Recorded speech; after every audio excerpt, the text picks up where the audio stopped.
Hello guys, welcome to my channel. So in this video tutorial I'm going to show you how we can curve text in Canva, text box in Canva. So let's start the video. Okay guys, so here we are. This is my Canva. So let me insert one text here. I need to go text, go to the add text, and you can write your text like this.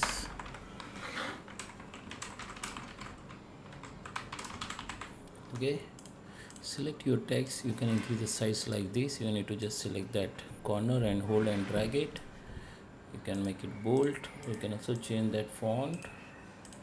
Okay, now if you want to curve this text box, you need to select that text box first. Go to the effects, and here under the shape select that curve, and here the option we can change that curve side. You can curve this on upper side or lower side. You need to just play with this